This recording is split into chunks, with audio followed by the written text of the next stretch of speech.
Hello everyone, welcome back to the channel.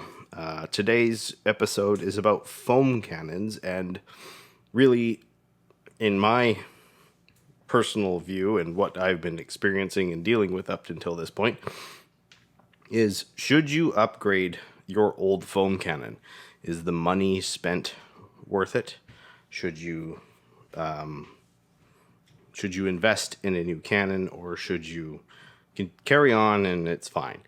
I was sort of in that same boat, wondering whether or not my cannon that I was currently using was performing the same way that a newer cannon would. And that's leading up to the whole part of this video, which is a bit of a disclosure. I did not pay for this cannon. MJJC sent it to me for free, as well as a bottle of soap. After watching my Built Hamber Auto Foam video and seeing I had a old cannon, they thought it was an opportunity for them to give somebody who wanted a new cannon. And just so you know, they do not get to preview this video. They have no say in what goes into this video. There isn't even any conditions. They said, do you want to review our foam cannon? And I said, sure, because I was already considering a new foam cannon anyways, and this sort of fit the bill. So full disclosure, I knew of this brand from other people. I was considering them in Canada to buy this cannon and that soap. It'd be about $110, $115. I don't think the soap's very available to me, but the cannon is, and it's around the $90 to $100 range. So yeah, this is a sponsored video in that sense that I did not pay for this product, and I'm comparing it to a product that I bought about 15 years ago. And the whole thing I want to convey to you is, if you have a very old foam cannon and you're not seeing the type of foam that some people show you in videos, which again, grain of salt, you don't know what they're doing to make that foam, should you upgrade? And on the face of it, maybe, because there's a lot of niceties with this cannon that this cannon just doesn't have. For example, this one is hard to tip over. That one's easy. It's very top heavy, has a very narrow base. Also, the threading on this thing from the bottle strips very easily. It cross threads very easily. Like, it's a pain to live with. And on top of that, the foaming performance, like something like a Polar Blast or their own provided foam, it should be thick. It should be really thick. It should be, Polar Blast foam sticks in the driveway until you're done the entire wash process. But I wasn't getting that performance on my cars. And when I used the MJJC foam, which you'll see in a moment, in both these cannons mixed to the same 10-to-1 dilution ratio, there's a vast difference between the two. And just the overall build, the straw that goes to the lowest point, so you're always pulling it all out. Like, look how much is left in there. I used to have an inch left in this thing because of the straw. It's got a nice thick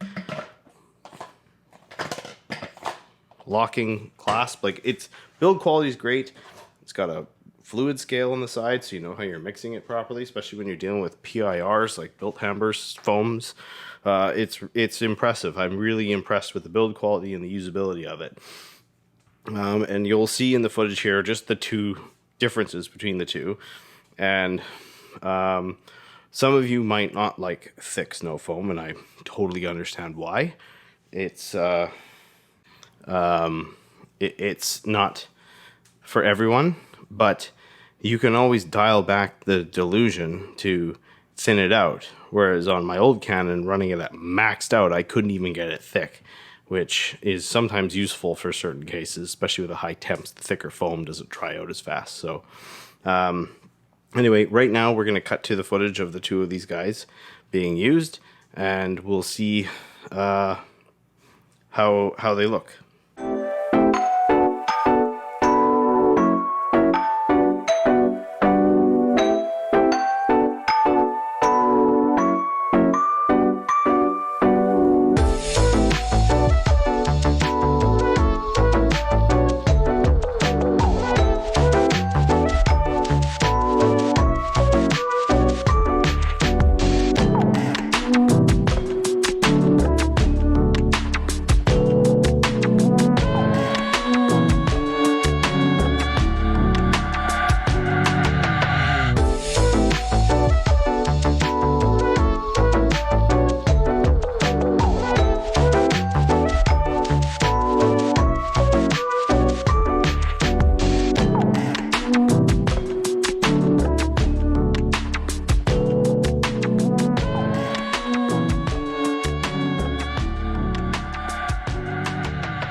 Okay, so as you can see from the test footage, the MJJC cannon is producing much thicker foam, and this foam, just an FYI, it's really more of a car shampoo that you foam on. It's not a detergent.